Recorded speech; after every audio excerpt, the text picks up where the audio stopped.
Dalet Hamoud Bet. Dalet Hamoud Bet. Voilà.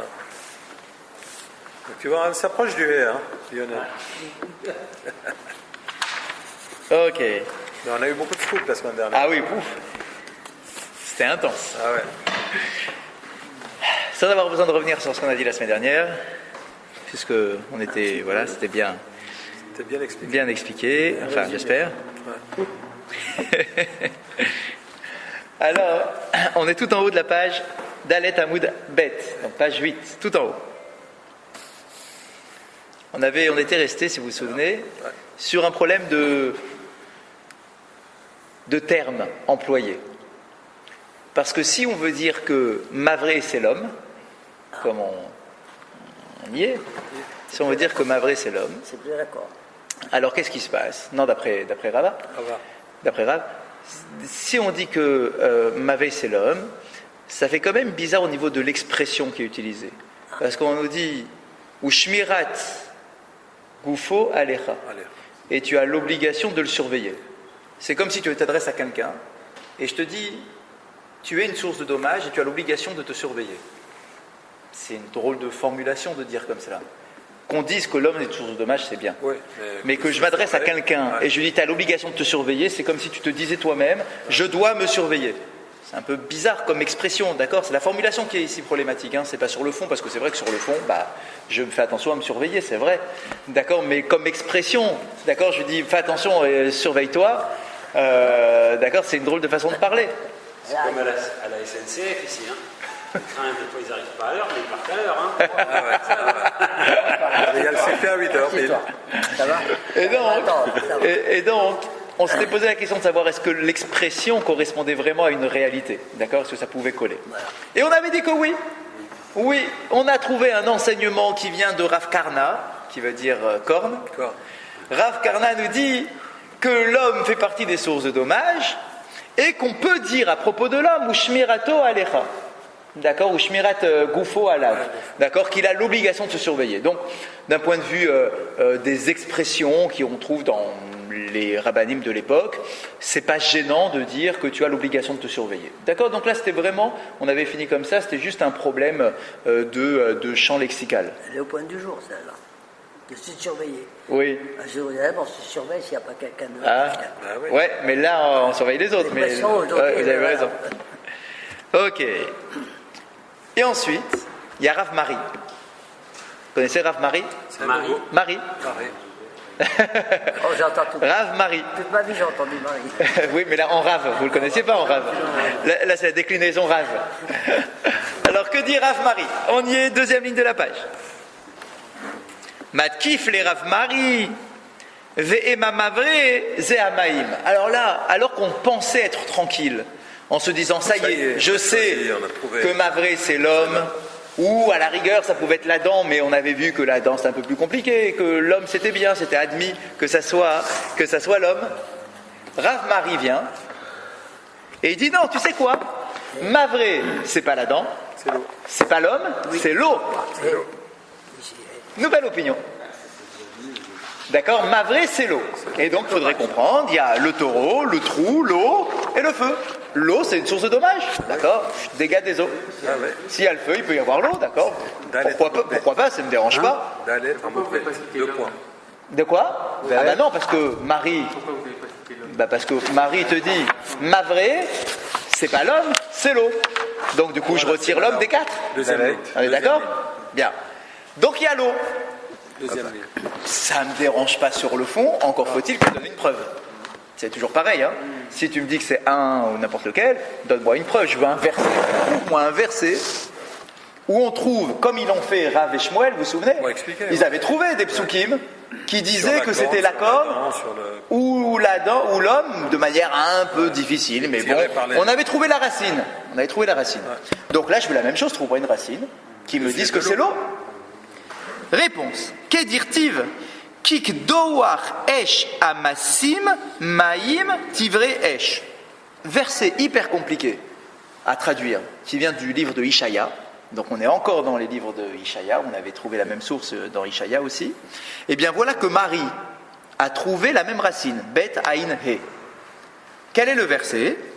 Kikdoar esh amassim, de la même façon que le feu fait fondre les matériaux, L'eau Maïm tivré esh. L'eau fait fondre le feu, à comprendre que l'eau vient faire, ça vient du mot barabouot. Oui. C'est quoi barabouot? Exactement, c'est bouillir. Le feu, ouais, comme on dit de quoi les boutons, shechit à barabouot, les boutons, les ulcères. D'accord, dans la Torah, barabouot, d'accord, des boutons, voilà, toutes sortes. Donc, de la même façon que le feu fait fondre toutes sortes de matériaux, l'eau fait bouillir, d'accord, le feu. Et donc, mavré, on a la racine bet aïn he, qui colle avec l'eau. Voilà. Donc, Marie dit, j'ai la preuve que mavré, c'est de l'eau. C'est pas l'homme, c'est pas les dents, c'est l'eau. J'ai une preuve. C'est parti pour un tour. Pourquoi pas? Mais la Gemara, elle n'aime pas beaucoup. La Gemara, elle va même pas aller plus loin dans le raisonnement, en train de creuser, vas-y, donne-moi les sources, etc. Elle n'a pas tellement aimé, et je vais vous dire pourquoi, enfin la Gemara va nous dire pourquoi. Miktiv maïm, nivou, tivré esh. Et on dit, non, mais attends, ta formulation, la forme grammaticale du verbe ici, du verbe betaïn he, elle n'est pas dans le bon sens. Il n'y a pas écrit nivrou. Parce que si tu veux me dire que c'est l'eau, que mavré c'est l'eau, il aurait dû dire maïm nivrou esh, sous une autre forme de déclinaison. S'il y a écrit tivré, il faut plus comprendre tivré esh. En fait, c'est le feu. Le mot tivré, il se rapporte au feu, pas à l'eau, dans la déclinaison de la phrase. Donc, la forme passive.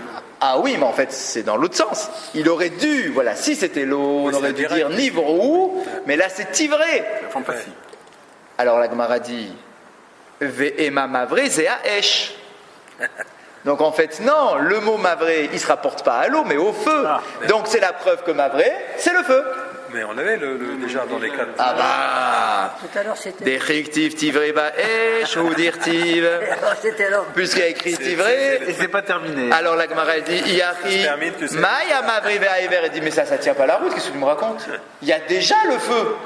Il y a ever. Donc comment c'est que ce serait quoi la phrase? Voici les 4 sources de dommages. Le taureau, le trou, le feu et le feu. Voilà. Bah, c'est pas sérieux. C'est exactement, là, tu exagères. Ouais, mais moi, ça peut être comme quand on dit la corne et les dents. Hein. Ça fait Les dents. aussi. Donc, Non, mais ils ne sont pas dans les cas. C'est pas dans les cas. Que tu me dises que dans ce que Shmuel voulait dire, la corne et les dents, c'est deux parties différentes de la bête. mais là, on est juste dit le feu. Mais là, si tu me dis le feu et le feu, alors là, je vois pas quelle différence je peux te créer entre le feu et le feu. Tu vois ce que je veux dire? Ouais, c'est ça. mais Où ça tu vas dépend de trouver? l'eau. T'as raison. S'il y avait de quoi, s'il y avait une piste, une orientation pour dire qu'il y a 2 sortes de feu, à la rigueur, je voudrais bien. Non, mais comme il mais dépend, a priori, le feu, il dépend du feu. a priori, il n'y a pas. Ouais, d'accord. A priori, il n'y a pas. Donc la Gemara dit Mavré zéaesh vechiktiv tivré baesh ou dirtiv iachi maïm à mavré vaever. Mais j'ai déjà l'expression mavré et ever. Vechitema perouché kamefaresh. Tu veux me dire, mais il y a une solution. On pourrait dire que voici les sources de dommages. Le taureau, le trou, mavré, qui signifie ever. Peut-être que le 4e mot, il vient simplement donner la traduction du mot mavré, qui est un mot compliqué. D'ailleurs, c'est un mot compliqué. Donc en réalité, le 4e vient simplement expliciter quel est le sens du 3e. Donc il faudrait comprendre. Je ne serais pas Mavré, c'est Zeesh. Chazak, bah c'est ce que veut dire. Ah, c'est ce que veut dire la Gemara. Attendez avant le chiffre, d'accord? C'est ce que veut dire la Gemara. Donc, si c'était le cas, il dit Esh, et pourquoi pas et pourquoi Mavré? Chazak, donc il y a plein de questions, c'est très difficile à parce que comprendre. vous avez dit que le Esh, c'est Esh. Exact, Esh. Il n'y a pas raison d'utiliser un autre mot. On est d'accord. D'accord, donc effectivement, c'est. Et n'oubliez pas, voilà, donc. c'est pas 3. Alors, il dit, à la rigueur, allez, disons qu'en réalité, il faut comprendre. Mavré, 2 points, Zéaesh, c'est le feu. Bon. Et que le Tana, il n'est pas dit Zéaesh. Bon, c'est un peu dur. Mais là, il nous dit, Yari Arba, Shlosha à vous. Il dit, mais attends, mais tu plaisantes. La Mishnah, elle dit, il y a 4 sources de dommages. Si tu me dis maintenant que le feu, c'est une traduction de Mavré, C'est impossible. j'en ai plus que 3. Bah, ça colle plus. Ça, c'est vraiment du bon sens. Vérité matanachor deit betarte. Du moment, je peux trouver 4 quand même. Ah. Le taureau, c'est 2. Pourquoi? Eh ben, le taureau, on a dit, c'est la corne et les dents. Et des pattes. Donc, dans les taureaux, il y a peut-être 2 E. Je peux trouver 2 E. Donc, j'ai déjà 2. Il y a le trou et Mavré qui est en fait le feu. Peut-être que Adam, c'est le 4, mais D'accord, donc, on rame, hein, on est bien d'accord. Là, c'est vraiment, oui. Iari l'ose vasé chez Yesh Baim Ruachaim. Esh Maï Ruachaim Idbe. Il dit, mais non, ça colle pas non plus. Parce que, allez, disons que je suis sympa, je veux bien te dire que le taureau c'est 2 et que l'autre c'est une explication du mot Mavré. Disons, mais ça colle quand même pas, parce qu'il y a écrit à propos dans la Mishnah, on avait vu l'ose vasé, qu'on a fait les points communs, vous vous rappelez, entre les 4. On avait dit le point commun qui est entre le Shor et Mavré, c'est qu'ils ont un souffle de vie.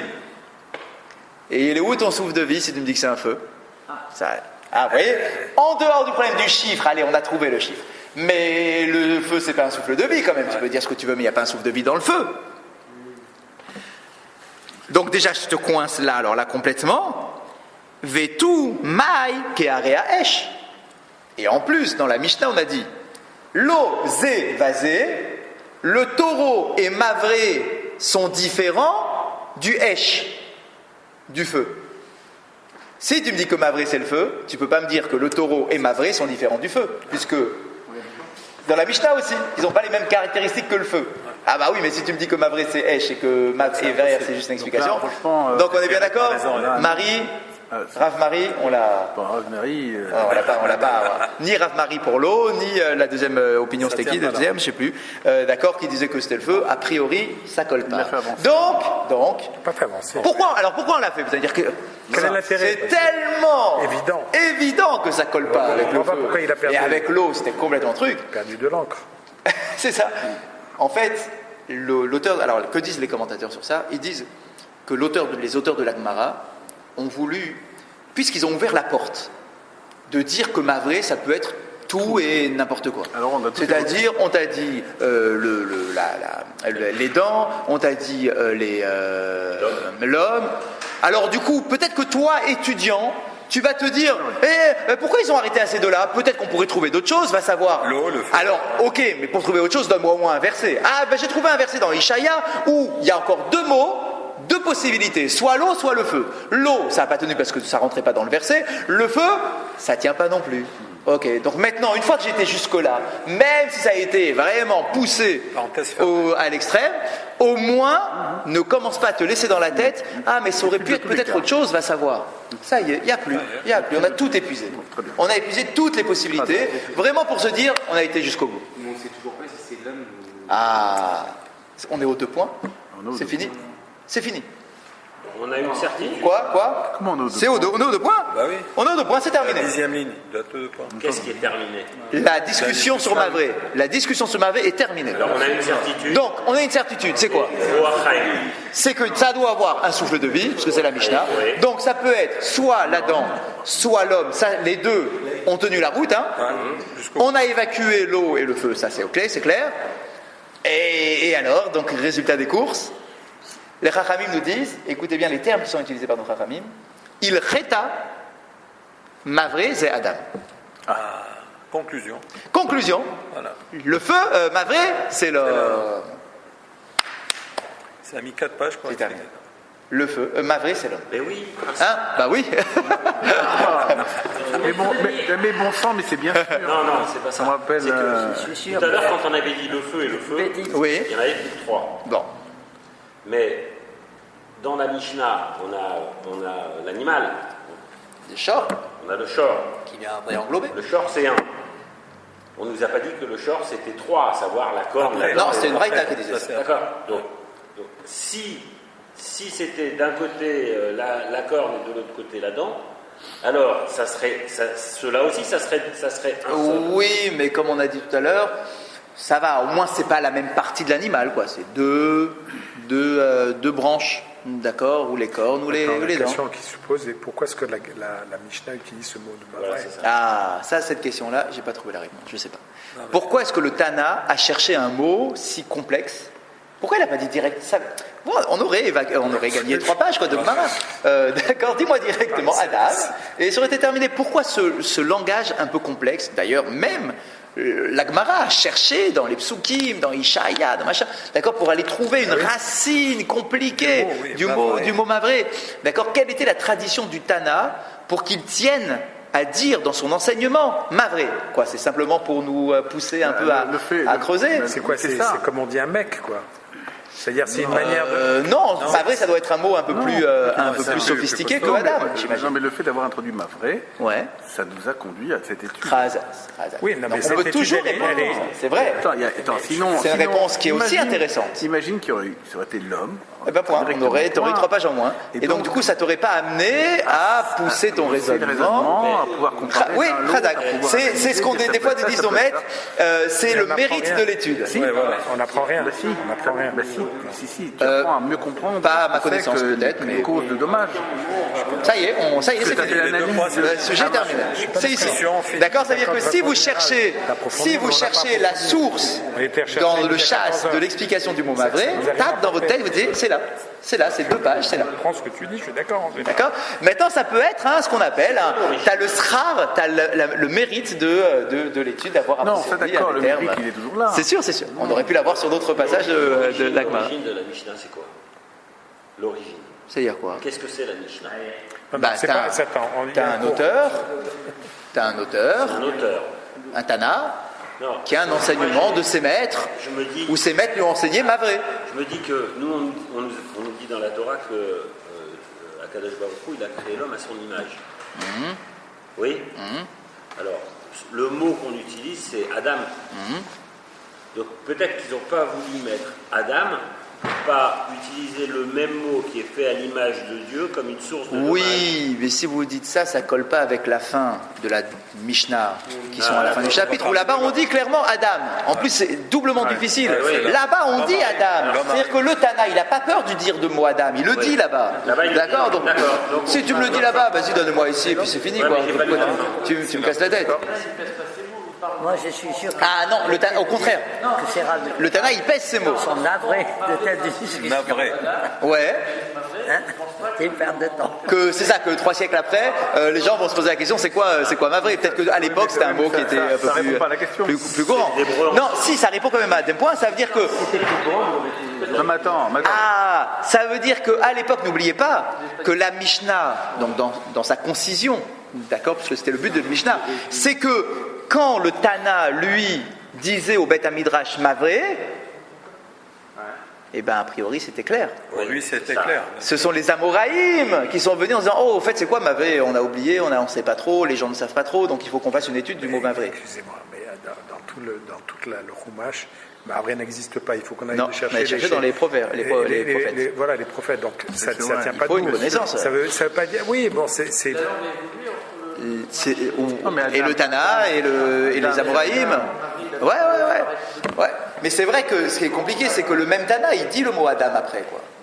Dis-le-moi tout de suite si c'est. Si ça a évolué, les Amoraïm auraient dû connaître ce nom.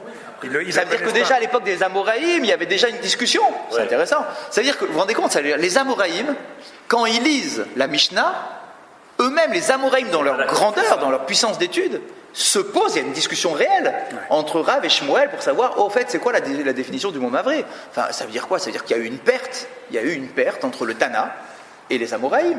Il y a un vide. D'accord, les Amoraïm, c'est ceux de l'époque, les rabbinim de l'époque, de la Gemara, c'est quoi? C'est 4-5 siècles après? C'est pas suffisant. D'accord. Ah, quand même. Quand même. La linguistique peut évoluer sur 3, 4, 5 siècles. C'est énorme. C'est énorme. Ok. 2 points. Je sais pas si j'ai vu un épisode où Ne cherchez pas, navré, c'est l'homme. on a dit que c'est Oui. C'est tout. Non, pas plus que ça. Les 2 raisonnements tiennent la route. Les 2 tiennent la route jusqu'au bout. Mais celui à qui on donne l'avantage au point, c'est l'homme. Il cheta, la halacha, c'est que mavré c'est l'homme. Il faut comprendre comme ça. Point. Tu achètes pas considérer que Ne discutez pas. Non, non. Ça veut dire que au bout, on a fini le raisonnement. Il faut bien conclure d'une certaine façon. Les rabbanim tranchent comme ça que Mavré, rabbanim, c'est les rabbanim de l'époque, d'accord, qui disent des méfarchim de la Gemara, qui disent que Mavré, c'est le. Ah, jamais. La Mishnah, elle est toujours ouverte. Toujours. Ils disent pas non plus c'est moché ici. Ni dans la Gemara, c'est intéressant. alors même qu'à la fin de la Mishnah, il y a une mention spéciale pour Adam. Oui, ouais, c'est pas grave. Parce qu'il avait répondu, Rav. Il avait répondu que ça se justifie pour 2-13 ans. On ne dit pas non plus c'est Moshe Sinaï qui pourrait être une explication. Ah non, ah bah non. Non, parce que si c'est pas Moshe Sinaï, ça veut dire qu'il devrait y Ça, avoir une explication. ça veut dire qu'on... Oui, et on l'a eu. Qu'on a pas- Et on l'a eu. Si. Et on l'a eu. Ça veut dire quoi? Ça veut dire qu'on a eu un raisonnement. On a eu un pile-poule, ce qu'on appelle. Si on n'a pas une halakha Moshe Sinaï, donc il faut qu'on s'asseye et qu'on donne chacun nos arguments. On l'a fait, Rav et Shmuel, tac, on a été jusqu'au bout de notre raisonnement. Il semblerait que la Gemara donne la priorité, finalement, l'avantage, à dire que c'est l'homme. Ouais, c'est un peu frustrant parce qu'en fait, ça veut peut-être dire qu'il y a un enseignement quelque part, je sais pas, qui permet, lorsqu'on Ça a a coupé les un choix discussions. Eh ben, c'est entre celle de l'homme et Shmuel, quelque chose, c'est sûr. c'est l'homme qui prime. Ça a coupé les discussions. Mais est-ce que c'est vrai, est-ce que c'est pas vrai Est-ce que il y a quelque Le part- raisonnement de Shmuel, quelque il part- n'a pas inventé, il a eu aussi une clé de lecture de cette Mishnah Shmuel. instinctivement, on est tous inconsciemment partis vers l'homme. Parce qu'on l'avait traduit comme ça, parce qu'on était obligé d'avancer au tout début. un moment. On n'avait pas le choix. Même sans savoir, étant donné que finalement. Parce que c'était gênant de dire qu'il y ait Shor et que le Shor, on le divise en deux. C'est vrai, c'est vrai. Pourtant, la dernière fois, j'ai dû rater un épisode, mais la dernière fois, on a dit qu'il n'y avait pas de Tolada de l'homme. On a dit. Ah, si, bien sûr. La Tolada qu'on a évoquée, c'était l'homme endormi. Non, ça on avait rejeté l'homme endormi. Oui, on l'avait rejeté. Donc, quelle était la Tolada? D'accord, on avait dit, c'était qu'est-ce qu'on avait dit? Le crachat. Le crachat et la mort. Chaque quand il dort. Allez, messieurs, on est aux 2 points. Allez. C'est bon? On y va. C'est bon? On est content? On a fini les 4, hein? Ouais, c'est ouf. On a les 4. C'est un Baruch Hashem. On est arrivé aux 4 Vous des avez 4 répété la trucs. question? Bien. On est aux 2 points. Tané, on a une nouvelle braïta. Tané Rav Oshaya. Il y a Rav Oshaya qui vient. Il dit la chose suivante. Shlosha Asar à votre Nezikin. ça, c'est. Shlosha Asar. Il y a 13. Ça, d'accord. Il y a 13 sources de dommages. Ah là là. Nous, on était contents. On s'était dit, ça y est, on a fini, il y en a 4. Ils sont clairs, on a les psukim, on a tout. Tout est clair, bien, tout va bien. Et voilà qu'il arrive maintenant, Rav Oshaya. Rav Oshaya, il nous dit qu'en réalité, il y en a 13. D'accord, il y en a 13. Oh bah, 4 déjà, ça nous a pris 10 pages. D'accord, il y en a 13. Alors allons-y, on y va. 13, non. On y va. Shlosha Ravot Nezikin. Il y en a 13. Et on y va, on va essayer de les expliquer un à un. Shomer Chinam.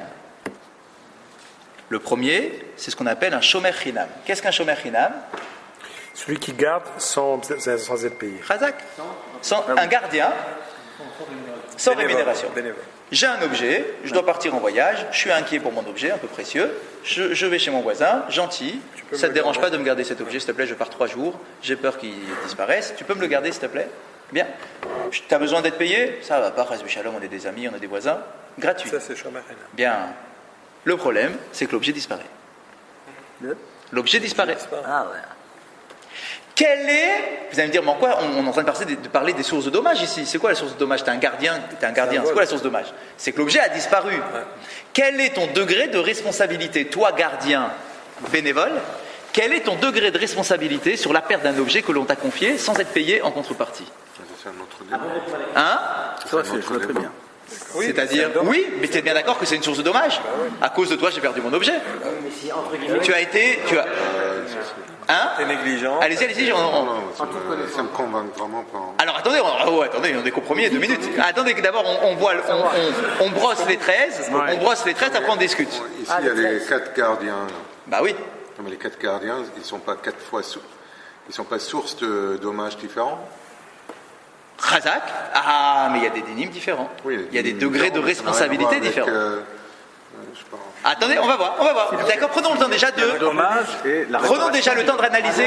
Il y a le dommage et la responsabilité. quoi. Avant de répondre aux questions, Et d'accord, mais dis-moi, quand on dit que quand tu as un le même feu... dommage, d'ailleurs, les 4 Shomrim n'ont pas la même responsabilité. Ok, donc on va le voir dans ça 2 ne minutes. fait pas 4 dommages différents pour le même dommage. D'ailleurs. Bah, c'est des... ils sont à l'origine de dommages. Mais Comme c'est toujours un l'âme, feu. C'est toujours l'âme, donc en quoi ça diffère Votre question, elle va arriver. Votre question, elle est bonne. On va y arriver. Excuse-moi, mais moi je crois que le truc important, je ne suis pas allé aussi vite que lui. Pour moi, le truc important, c'est sans rémunération. Alors, 2 minutes. Donc, 2 secondes. On avance. Et on y arrivera, vos questions. démarrer. Déjà, on commence. Donc, quel est. Est-ce que, avant de continuer de numérer les 13, à vote, on ne peut pas considérer, enfin, là il est en train peut-être de parler, entre guillemets, de sous-catégories. Ah oui, mais te dit des avotes. C'est pas des dérivés, attention. Hein. Ce ne sont pas des dérivés. Par de Avot Néziki. C'est des avotes. Hein. C'est des avotes. Hein. On parle ici Il de. arrive, il casse tout. On recommence. Alors, attends une seconde. Donc, on y va, on avance. On avance. Quel est le degré, donc, messieurs? Rappelez-vous, c'est pas ici la Souga, mais c'est quand même intéressant de savoir, quels sont les degrés de responsabilité d'un gardien bénévole?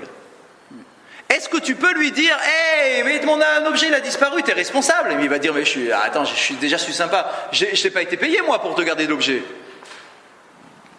Quel est mon degré de responsabilité vis-à-vis de cet objet-là? La Gemara nous dit, le shomer chinam, il est chayav, son degré de responsabilité, ce n'est que pour une négligence. Sur une perte, sur un vol, il n'est pas tour. On lui a volé. Je suis désolé, on me l'a volé. Ça va, je ne suis pas plus responsable que cela. Je t'ai gardé bénévolement, ça va quoi. Je n'ai pas besoin de mettre des gardiens et des chiens autour de l'objet. D'accord, c'est bénévole, je n'avais pas de quoi être responsable à ce point-là. Par contre, si c'est une négligence de ma part, ça je suis responsable. Okay. J'ai laissé l'objet que tu m'as confié, je l'ai laissé devant ma porte. Ah ok, là j'ai exagéré. Là je suis responsable. Le shomer chinam, c'est sa seule responsabilité s'il a été négligent. D'accord? Une seconde. Donc ça c'est shomer chinam. Et est-ce qu'après on va faire l'analogie avec les 4 dommages Eh bien il va falloir qu'on le fasse forcément. Avançons, on va voir. Donc shomer chinam, c'est le premier. J'ai remarqué, Le shoel, personne n'a une patience. c'est quoi un shoel? Shoel en hébreu? Question. Non, pas c'est le shoel là. Attention, l'emprunteur. L'emprunteur. J'ai été chez toi, je t'ai emprunté un objet. Ok? Khazak. Ça ressemble au cas inversé. ça. Je t'emprunte, je te paye pas. Hein. C'est celui qui demande. Oui, c'est ça, shoel. Oui, dans ce sens-là. Oui. D'accord, donc il vient, il te pose, il te demande l'autorisation d'utiliser un objet à toi, ton marteau, ton truc, machin. Ok. Quel est son degré de responsabilité? Eh bien, puisqu'il n'a pas payé en contrepartie, il va avoir un degré de responsabilité qui est élevé. D'accord? Parce qu'il n'a pas payé en contrepartie. Donc, attends une seconde. Oui, bien évidemment. Et donc, on va lui dire quoi? Tu es chayav, même sur ce qui est inévitable. Par exemple, la foudre. La foudre est tombée, ça a éclaté l'objet. D'accord? Même sur l'inévitable. Moi, je pensais que on discutait cela dans une autre.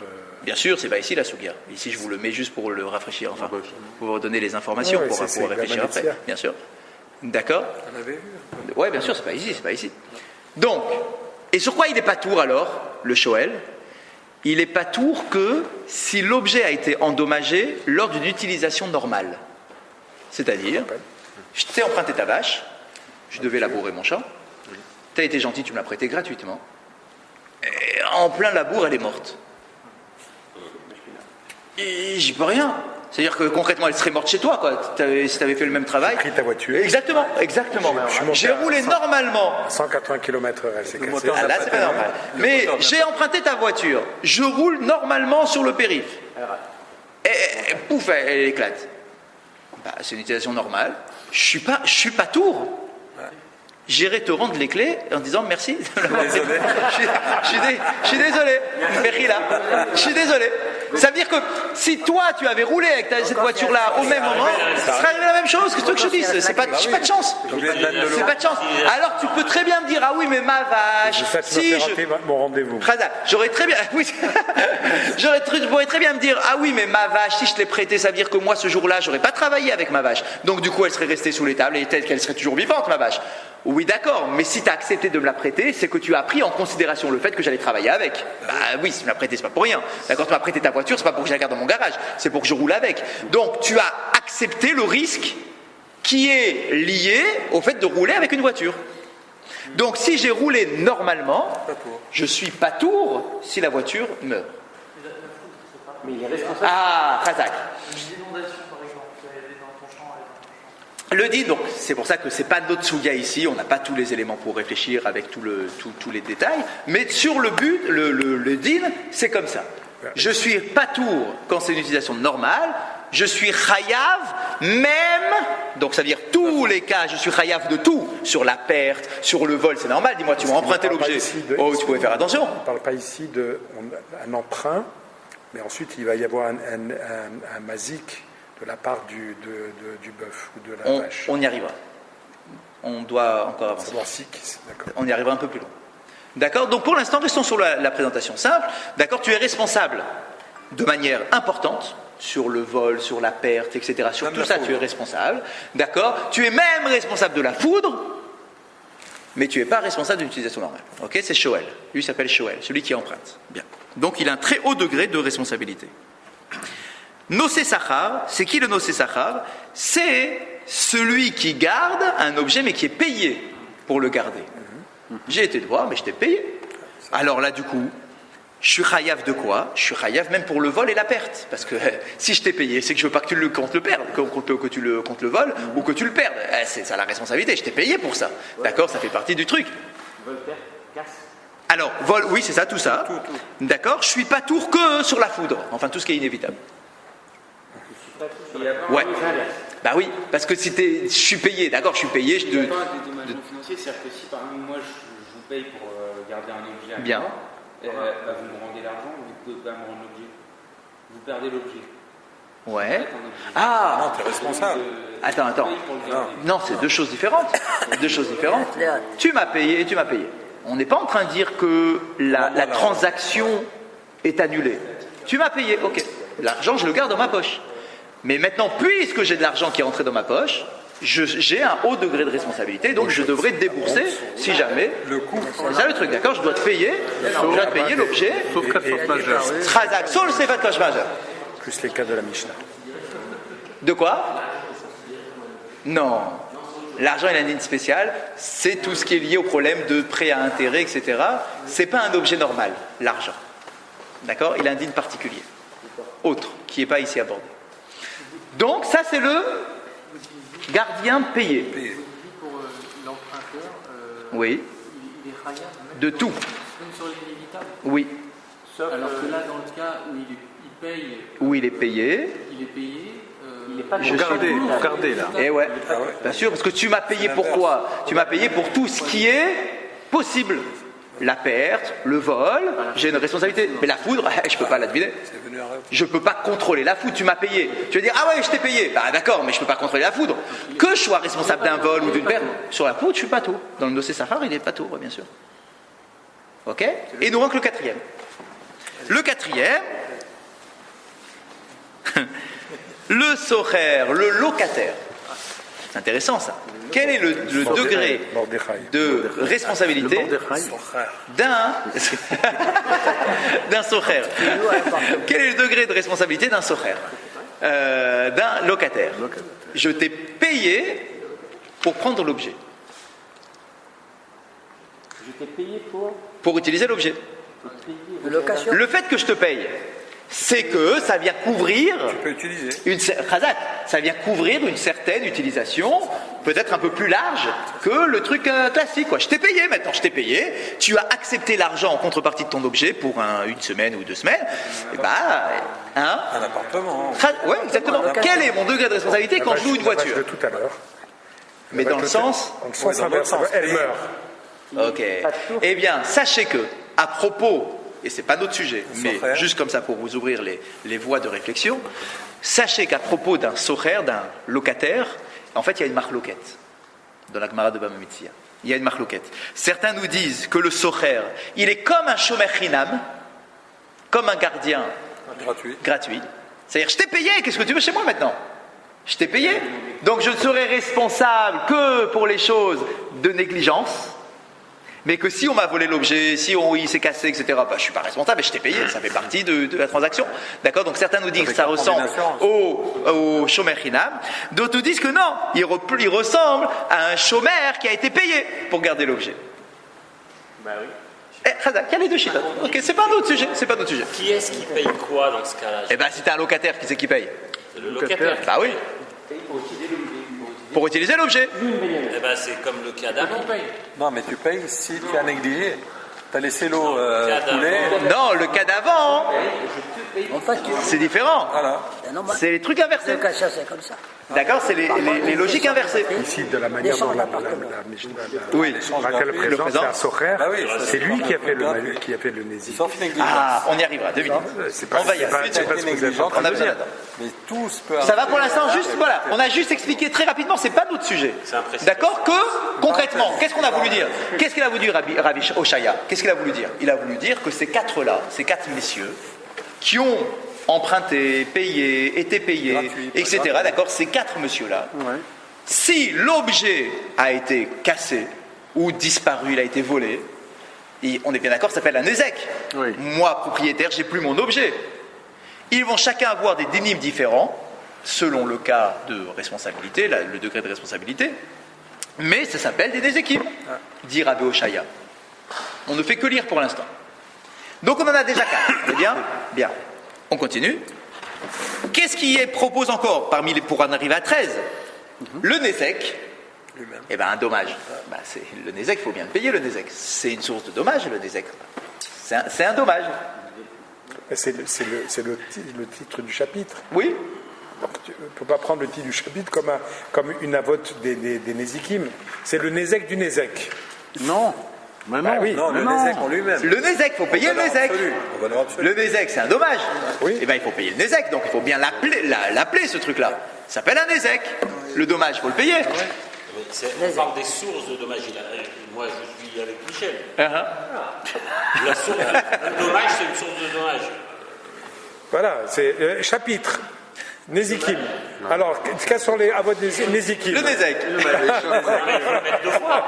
Ok. Parce que c'est Nézikim, déjà, il faut le mettre 2 fois. Le Nézek et Nézek. Comme ça, Non, on mais peut ça plus veut dire que le Nézek en lui, il contient une définition dans quoi On a il déjà vu. On a déjà vu. C'est la peine, le machin, le truc. Et il va pas. Et attendez, on y arrive tout de suite en plus. À la Bochette. Attendez, donc j'accepte la question. on va savoir. On accepte la question, on avance quand même.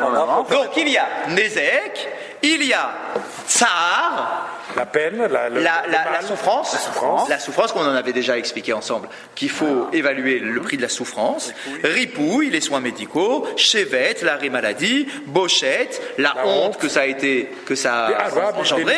des Mishnah. Quoi? J'accepte votre question. Je l'accepte, ok. C'est dommage. C'est pas des... On est dans les avotes.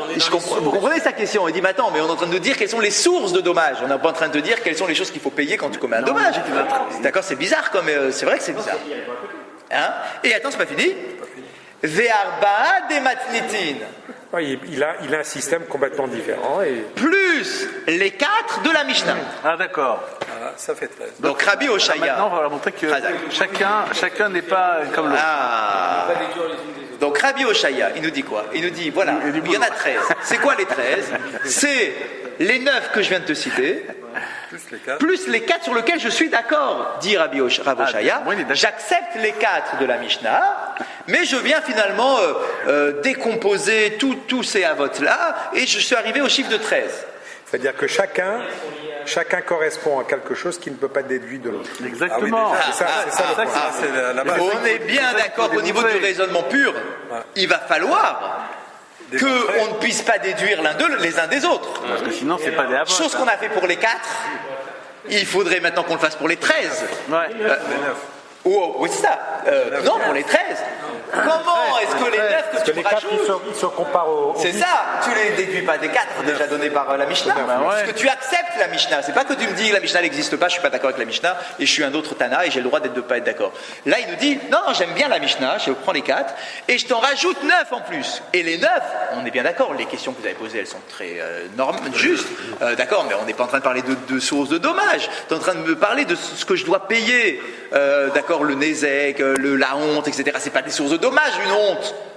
C'est des choses que je dois payer. Et je dois payer. D'accord, c'est pas une source de dommages. Ça rentre C'est-à-dire pas que du tu tout peux imaginer dans l'expression. une situation dans laquelle il y a un Nézek avec les 4 avots qu'on a vus précédemment, mais par exemple la bochette est plus importante que le mal qu'il y a eu proprement dit.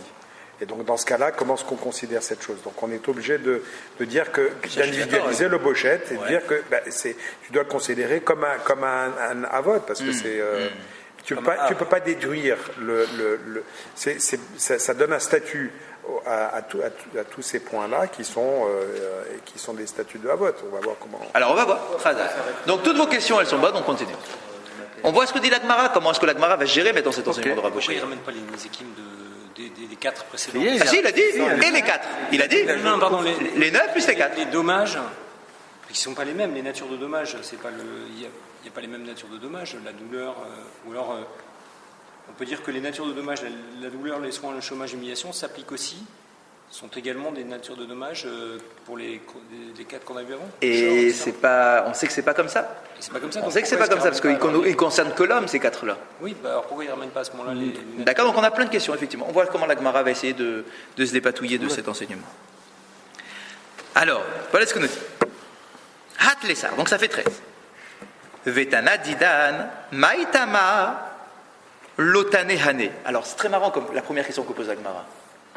On dit, mais finalement, c'est 9 en plus. Bah ouais, ok, d'accord, ils ont un sens. Mais regardez la Gemara, comment elle va raisonner à l'envers par rapport à ce que nous, là où on en est nous dans notre raisonnement. La Gemara va dire, ok, mais alors du coup, mais dis-moi, pourquoi le Tana de la Mishnah ne nous inclut pas les 9 supplémentaires? Question complètement surprenante par rapport à nous. On va maintenant reprocher au Tana de la Mishnah, puisque ces 9-là semblent tellement logiques, alors qu'à nous, ils ne sont pas semblés logiques, mais puisque ces 9-là, ils sont tellement logiques, oui, c'est vrai, ce sont des sources de dommages. Du coup, pourquoi le Tana ne les met pas, les 9 supplémentaires? Peut-être les amis qu'on les a pas vus. Alors. Radak, alors, ils sont où? Non, mais il écrit là-bas, peut-être alors, on a mal lu. Hein. Et regardez ce qu'il nous dit. Bishlama lishmuel beniskema mon kamaire beniske gufolo kamaire. Et on dit, mais n'oublie pas qu'il y a une discussion à propos de la Mishnah entre Rav et Shmuel. D'après Shmuel, Mavré, écoutez bien, d'après Shmuel, Mavré c'est la dent. On est bien d'accord sur ça? Bien. Oui. Si tu dis que Mavré c'est la dent, d'après Shmuel, donc, d'après Shmuel, la question que je viens de poser n'en est pas une. Tu m'as demandé pourquoi est-ce que le Tana n'a pas englobé les 9 en question. D'après Shmuel, la réponse elle est facile. Pourquoi? Parce que si tu dis que Mavré c'est la dent, donc voici les 4 sources de dommages. Le taureau, le trou, la dent et le feu. Il ne s'agit pour la Mishnah que de dommages qui sont causés par nos biens. Pas des dommages causés par l'homme. Or, les 9 là en plus, ce sont des dommages causés par l'homme. Donc d'après Shmuel, la réponse elle est facile. Le Tana ne peut pas t'enseigner les 9 supplémentaires. C'est pas le même sujet. Il parle pas de la même. Ah, donc pas au début. Moi, tu m'as posé une question sur le début. Pourquoi ils ne sont pas dans les 4? Réponse, non, ils ne pouvaient pas être dans les 4, pas dans la première liste, parce que dans le premier jet du Tana, il n'a donné que des enseignements de dommages qui sont causés par nos biens. D'après Shmuel. Parce que si je comprends ce que vous dites, ça ne s'applique pas sur les 9. Ça ne s'applique pas sur Sahar. Et pas non plus sur les 5. Pourquoi? Parce que Bochette, etc., ne sont faits que, ça on l'avait vu, que sur les dommages causés par l'homme. Si le taureau, de mon avis, urine sur moi, oui. C'est une Bochette pour moi aussi. Eh ben non. Ça on l'avait vu la semaine dernière. Ces 4-là ne concernent que et exclusivement que un dommage causé par l'homme. C'était un chidouche en soi qu'on avait découvert, d'accord, mais c'était comme ça. La Torah ne prend pas. Il n'y a pas d'arrêt de maladie, il n'y a rien du tout. Rien, c'est surprenant, hein. Pourquoi je ne sais pas, il y a une raison qui nous dépasse, mais en tout cas, ça s'indigne de la Torah. Mais s'il y a une chronologie qu'on a tranchée maintenant à la fin en disant que c'est l'homme. Attendez une seconde. Ah non, ça vous ne pouvez pas le prendre en compte dans le raisonnement, parce que ça vient qu'après de dire que c'est finalement l'homme. Donc là, au niveau de la Gemara, les deux sont possibles. Les deux éventualités sont possibles. Donc, il y a 2 lectures, soit Shmuel, soit Rav. D'après Shmuel, la réponse, elle est facile. à trouver, parce que le Tana te répondrait, d'après la lecture de Shmuel, moi, dans mon enseignement, je n'ai que des dommages causés par nos biens. Or, tous les 9 là que tu m'as rajoutés, c'est des dommages causés par l'homme. Est-ce que ça veut dire aussi que les dommages causés par l'homme, ce sont les 9 ici, et oui. Pas d'autres? Il a ouvert tous les cas. On verra plus tard. Elle n'est pas fermée. Oui, on verra plus tard. Est-ce que les 13, c'est que ces 13-là et qu'il n'y en a pas plus finalement? Mais les toladot de l'homme et pas des wavot. C'est l'homme. Des A. De la même façon que la corne et le machin, ce sont des avot du taureau. Là aussi, on a découvert, Rabbi Oshaya nous apprend, qu'il y a des avot de l'homme. Donc ce ne sont pas des toladot de l'homme, mais des avot. C'est-à-dire que l'homme se décompose en plusieurs aves. D'accord? Plusieurs aves. Oui, mais les avot du taureau n'ont pas le même statut que les 4 avot qu'on a vus dans la Mishnah. Or ici, il fait une équivalence entre la Mishnah Attention, et puisqu'il rajoute il les rajoute, mais pas au niveau des dinim. Hein. On est bien d'accord. Les dinim vont être tous différents. D'accord. Mais ce sont des avot quand même. Ce sont des avot qui ont des dinim différents. Alors, si c'est que le cas, on n'est pas à 13, on est à au moins 16. Pourquoi? Parce qu'il y a le shor, il a la dent. Il a inclus dans shor. Alors pourquoi il inclut dans shor et pas pour l'homme? Très bien, la question je la garde. Oui, elle est bien, elle y arrive. Garde-la de côté. Non, moi ce que je comprends pas, c'est que je croyais qu'au début, quand on a commencé, on a dit il y en avait 4, mais c'était fini. 4 pour tout. Oui. Donc pourquoi maintenant on remettra en question qu'il y en ait 16? Et c'est tu rentres dans un nouveau tunnel là. Parce qu'en réalité, l'éclairage. Mais non, mais c'est une vraie question. C'est une vraie question. C'est une vraie question parce que quand on avait vu la Mishnah, on avait dit il y en a 4. Et là-bas, on s'était dit. C'est génial, Rachid nous avait dit, c'est super, c'est avec les versets de la Torah, c'est génial, ça rentre bien, tu prends la parashat Mishpatim, tu lis la parashat Mishpatim, t'en as 4, bientôt. Tout était clair, bien. Non, maintenant t'en as 13. Il n'y avait pas Mavré. Il n'y avait pas le mot Mavré, mais il y avait la dent et il y avait l'homme dans la Torah. Maintenant, si tu me dis que ce sont des avot, et Rachid nous avait dit, pour être un av, il faut que ça soit dans la Torah. Ça veut dire quoi? Ça veut dire que les 13 en question, les 9 nouveaux, il faut aussi qu'ils soient dans la Torah. Ok? On y arrivera une seconde? D'accord? Donc, il faut qu'ils soient dans la Torah. Eh bien, tenez-vous bien. Eh bien, ils y sont. Bien sûr qu'ils y sont. Bien sûr qu'on parle des Shomrim dans la Torah. Les dînes des Shomrim, ils ne viennent pas de la Gemara, ils l'ont pas pondu dans la Gemara et dans la Mishnah. Ça vient de la Torah, les Shomrim. Il y a les psukim, c'est dans Mishpatim. D'accord? Il y a les psukim. Pourquoi il n'y a pas Adam et Ève? Ben non, c'est des sources de dommages pour nous. Ben c'est Adam, alors. On en paye encore les conséquences. D'accord? Donc. Mais ça peut s'argumenter au regard de ce qu'on a fait précédemment, à savoir que si on l'analyse au regard du critère du din, ça sous-entend que l'homme, les dommages de l'homme a un din différent que le dommage de ses objets. Ce qu'on a pu voir précédemment. Oui, mais on a. C'est pour ça que ça a été scindé. Ok, j'entends. On va voir. Alors, on continue encore un peu. Donc, d'après Shmuel, la réponse, elle est simple. Ça ne peut pas être inclus par le Tana de la Mishnah, parce que le Tana de la Mishnah ne parle que des dommages causés par nos biens. Et or, ceux-là, les 9 là, c'est des dommages causés par l'homme. Bien. Donc, du coup. C'est ce que dit la Gemara là. Exactement, donc je reprends dans les mots. Bishlama, le quand dit Bishlama, c'est ça va bien, ça veut dire c'est facile à répondre, ta kushia elle n'est pas très compliquée, ta question elle n'est pas très compliquée. Bishlama, c'est facile, l'Ishmuel d'après Shmuel, Beniske Mamon Kamaire, parce que le Tana il ne parle que des dommages causés par nos biens, par notre argent. Il s'agit. Beniske Goufo, lo Kamaire, mais qu'il ne s'agit pas dans les 4 qui sont cités d'après Shmuel, d'accord, de dommages causés par l'homme. Ok. Et là, les Rav. Mais Rav, c'est Rav, pardon. Mais Rav, lui, qui dit que Mavré, c'est l'homme. Et là, les Rav, l'itné. Mais d'après Rav, qui lui mélange dans les paroles du Tana et les dommages causés par nos biens et les dommages causés par l'homme, l'itné. Qu'il les enseigne alors ces 9-là. Ça colle très bien, il pourrait leur enseigner le Tana. Réponse de Rav, ou au nom de Rav. Tana Adam, Vechol Milede Adam. Il dit, mais qu'est-ce que c'est quoi ta question là? On est tombé sur. Donc il dit, mais ça va, c'est pas une question. Quand j'ai enseigné l'homme, c'est l'homme et tout ce qu'il y a dans l'homme. C'est ce qu'on les oui. Ben, c'est un peu comme ce qu'on a dit sur le taureau. Le taureau, le maître de la Mishnah, il n'avait pas décomposé les cornes et les pattes et les machins. D'accord? Il avait mis le taureau et tout était dans le taureau. Eh bien, l'homme, tout ce qui est dans l'homme est inclus dans le mot Adam, dans le mot Mavré. D'accord? Tout? Bah, tu peux me sortir tous les cas de Chomrim, de Nézek, de Bochette. De quoi? Et si, parce que regarde, pour le taureau, la corne et la patte et les dents, c'est des Havot, mais c'est inclus. C'est sous-entendu dans mes paroles. Moi, le maître de la Mishnah. C'est les 16 de Michel. Donc, j'ai pas besoin, dit le maître de la Mishnah au nom de Rav, enfin Rav, vous avez déjà, il dit, j'ai pas besoin, je parle pas des idiots, j'ai pas besoin de tout décomposer, je te donne les grandes branches, d'accord, et ben, dans la branche taureau, il y en avait 3, dans la branche homme, et ben, il y a les 9. Ça va quoi, tous ceux qui connaissent un peu de Mishnayot connaissent tous les dégâts causés par l'homme. Et ben voilà, ils sont tous dedans. Adam, j'ai dit Adam, vrai, d'accord, c'est dedans. Bien, donc finalement il s'en sort bien, Rav. D'accord, c'est pas tellement. C'est pas mal, hein. Pas mal. Ou le Rabbi Oshaya Nami, Hatanela Adam. Il dit alors ok. Alors maintenant, question sur Rabbi Oshaya. Rav Oshaya. Il dit attends, mais Rav Oshaya, dis-moi, c'était quoi ta relation avec la Mishnah?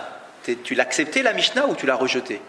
La preuve, c'est qu'il a accepté, puisque lui-même a dit plus les 4 de la Mishnah. Oui. Donc, si toi, Rav Oshaya, tu inclus les 4 de la Mishnah, d'après la lecture de Rav toujours, parce que Rav, il faut qu'il soit cohérent à 100%, c'est que ce n'est qu'un Amora, Rav, donc il est obligé de coller avec Rav Oshaya, il n'a pas le choix. Il est obligé de lire Rav Oshaya correctement. Donc, d'après toi, Rav Oshaya, si tu acceptes la Mishnah, donc l'homme, il est déjà écrit dans la Mishnah. Oui. Donc tu n'as pas besoin de me le décomposer maintenant. L'homme, il est déjà inclus. L'homme et tout ce qu'il y a dans l'homme. Pourquoi maintenant tu viens me décomposer? Est-ce que tu me fais pareil sur le taureau en me disant, bah voilà, il y a le taureau et je te le décompose? Tu m'as pas décomposé le taureau. Donc pourquoi tu viens me décomposer maintenant l'homme? Pas mal. Contre Rav Oshaya du coup. Il y a des dynimes différents. De quoi? Est-ce qu'il y a des dynimes différents? Oui, mais il y a des dynimes différents aussi sur la corne et les pâtés, etc. Et pourtant tu ne le décomposes pas. D'accord? Donc, toi, Rav Oshaya, qui accepte la Mishnah. On est avec les 16. Exactement. Qui accepte la Mishnah et dans laquelle il y a déjà l'homme d'après la lecture de Rav. Pourquoi tu me le décomposes? Il me fait honte, là. Hein, d'accord? C'est dur comme question. Dur, hein. Comme truc. Réponse de Rav Oshaya, du coup. Qui se démonte pas? Non, pas du tout. Ben non. Très gavné Adam. Il dit, mais je sais bien qu'il y a déjà l'homme. Mais pourquoi je te reparle de l'homme? Parce qu'il y a 2 sortes d'hommes. C'est trop facile. Eh bien oui, il y a 2 catégories dans l'homme. Ah bon? Lesquelles? La Gemara va le dire. Tana Adam de Azik Adam, Vetana Adam de Azik Shor. Il y a 2 dynimes complètement différents. T'as un homme qui commet un dommage à une bête, à un bien, et t'as un homme qui commet un dommage à un homme. Ce ne sont pas du tout les mêmes dynimes. Donc, c'est pour cette raison que je te distingue. Je te dis l'homme de la Mishnah, je l'accepte, mais j'ai aussi l'homme que moi je te rajoute, pas parce qu'il n'est pas inclus. Vous avez dit que sur un animal. Non, c'est pas. On avait la même chose. Vous avez dit qu'un animal ne peut pas entraîner toutes les catégories qu'on a vues, la bochette, le machin. Oui. Ça concerne que l'homme. Qui est dommage? Un dommage à qui? À l'homme. Voilà. C'est-à-dire de la même façon, l'homme qui va faire un ézic à un animal, la question ne se pose pas de bochette, etc. Mais il y a quand même des écs. Oui, il y a des écs. D'accord. Donc, un homme qui endommage une vache, il doit payer un ézec. Mais pas la honte, etc. Ça n'existe pas, ça. Mais un homme qui endommage un homme, il y a des dynimes différents. Donc, dit Rav Oshaya, c'est pour cette raison que moi, je te rajoute, en plus de la Mishnah, les cas d'un autre homme. Il y a 2 sortes d'hommes. Lequel est lequel?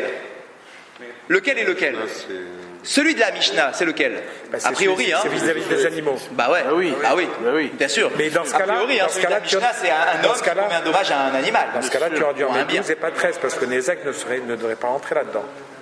Je ne comprends pas la logique de Oshaya. Parce que quand un homme... Parce que Nézek, c'est pareil. Oui, vous avez raison. Nézek, il est sur les 2. C'est vrai. C'est vrai aussi. Donc ça veut dire quoi? Ça veut dire, donc, si on veut essayer de bien comprendre, ça veut dire que Rav Oshaya, quand lui il parle, dans son enseignement, en fait, il t'a décomposé le Adam de la Mishnah, et il te dit, voilà, dans Adam, il y a 2 catégories. Il y a un Adam qui vient commettre un dommage sur des biens, notamment les Chomrim, les 4 gardiens en question, et il y a en plus Bochette, etc., la honte et tout ça, et ça, ce sont les dynimes d'un homme qui cause un dommage à un homme. Donc cette distinction, indirectement, Eh oui, eh oui. Eh oui. Et là, on peut pas, on est obligé d'accepter. Rav Oshaya est d'accord. Et non, Rav Oshaya, lui, c'est pas un Amora, c'est un Tana. Lui, il n'a pas à être d'accord avec Rav Shmuel. C'est à Rav Shmuel d'être capable de rentrer une logique qui colle même avec Rav Oshaya. D'accord, c'est dans ce sens-là. Donc c'est pour ça qu'on a dit, d'après toi, Rav, qui dit que l'homme il est déjà dans la Mishnah, comment tu peux dire que Rav Oshaya, il vient rajouter autre chose alors que l'homme il est déjà dans la Mishnah, d'après toi? Alors il vient répondre Rav au nom de Rabbi Oshaya. Et non, parce qu'en fait il y a deux sortes d'hommes. Il y a l'homme de la Mishnah et il y a l'homme de la. Non, ça marche pour Shemuel, parce que Shemuel. Pour Shmuel c'est facile. C'est passé. Mais on a aussi trouvé pour Shura. Les 9, c'est l'homme avec l'homme. Voilà. Les 9, c'est non. J'aurais bien voulu dire ça. J'aurais été bien content de dire ça. Les 4 gardiens. Ah non, on ne peut pas dire ça. Les 4 gardiens, c'est pas. Non, bah oui, c'est avec un bien, c'est pas avec l'homme. Ils ne sont pas avec l'homme. Razak, donc je suis bien d'accord. J'aurais bien été content. Ça aurait été limpide. Ça aurait été limpide. Si tous les cas des 9 de Rav Oshaya, ils étaient homme contre homme. Plus les 4 de la Mishnah, et où ça aurait été homme et bien. Là, ça aurait été génial. C'est pas le cas, donc c'est pour ça que c'est un peu complexe comme réponse. On voit que Rav, il a un peu de mal quand même. D'accord, ça veut dire qu'il est obligé de distinguer dans les paroles de Rav Oshaya les deux catégories d'hommes. Plus la Mishnah. C'est un peu dur. C'est un peu dur.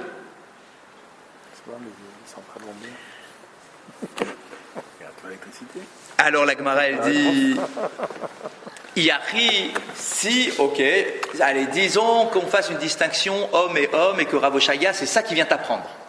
Je t'apprends dans un enseignement qu'il y a homme et homme. Yahi, s'il en est ainsi. Shor nami, litne tregavne shor. S'il en est. On est à 16. S'il en est ainsi, et que toi, Rav Oshaya, t'aimes bien décomposer les choses pour que tout soit bien limpide, bien clair, alors fais-moi pareil avec le taureau. Il y a aussi deux sortes de taureaux. Il y a quoi? Il y a un taureau, on peut imaginer deux cas. Il y a un taureau qui commet un dommage sur un autre taureau, et un taureau qui commet des dommages sur un homme. Sauf que il va te dire qu'il ne peut pas différencier l'homme vis-à-vis de l'homme et l'homme vis-à-vis de l'autre. Tant qu'il peut, non. Le taureau. Tandis que le taureau, c'est pareil. C'est pareil? Eh ben, réponse. C'est pas lui. Réponse. Donc, Velitne Shor. Donc, tu devrais aussi décomposer le taureau en deux. Velitne, et tu aurais dû enseigner, toi, Rav Oshaya, Shor de Azik Adam. Un taureau qui cause un dommage à un homme et un taureau. Haïmaï bishlama Adam et Shalem Arba Devarim, et la Shor, Mali Shor de Azik Shor, Mali Shor de Azik Adam. Idi Veidi. C'est pareil. No, c'est Sachar. Idi Veidi, pardon, je t'ai dit, Nezek ou des Meshalem. Il dit, mais non. Que tu me fasses une distinction au niveau de l'homme, ça je veux bien. C'est vrai qu'on est sur de nouveaux critères, des critères du din. Mais bon, allez, disons que Rav Oshaya, il a voulu quand même nous faire comprendre, pointer du doigt qu'il y a des distinctions. Ok, mais sur un taureau, j'ai pas de distinction à faire. C'est vrai que dans l'histoire, ça va être différent quand même qu'un taureau encore d'un taureau ou un taureau encore d'un homme. Sur les faits, c'est différent, mais dans le din, il n'y a pas de différence. Bon, maintenant je vous pose tu payes un ézec, c'est tout. Je vous pose la question. Un taureau, un taureau qui est encore d'un homme ou un taureau qui est encore d'un taureau, c'est le même din. Tu payes un ézec, tu payes le dédommagement, c'est tout. Il n'y a pas d'arrêt. Je pas parlé de mort, Razak. J'ai parlé de dommage. Nézek. D'accord. C'est le même din. Pourquoi est-ce que tu veux, moi, que Rav Oshaya, je vienne te distinguer les deux alors que c'est le même din? Or, moi, mon critère, c'est le din. Donc, j'ai pas de raison de te le distinguer. On ne peut pas les distinguer. Exactement. Donc, est-ce que, je ne sais pas trop, on a Allez-y. pas fini, est-ce qu'à la fin ça va tenir la route au Sharia ou pas? Ah bah attendez, vous savez pas. Vous allez trop vite. C'est comme si vous disiez dès qu'on commence Mavré et alors finalement ça tient la route ou pas? Non, 2 minutes. Non, ce que j'aime bien, c'est-à-dire que là, c'est la puissance. C'est super, c'est super. C'est la puissance. C'est super. Elle était extrêmement intéressante. Mais j'étais pas convaincu par la discussion du Mavré. Ouais, c'était la semaine dernière. Rivi Hanania. J'ai complètement. Rivi Hanania avec la cachère.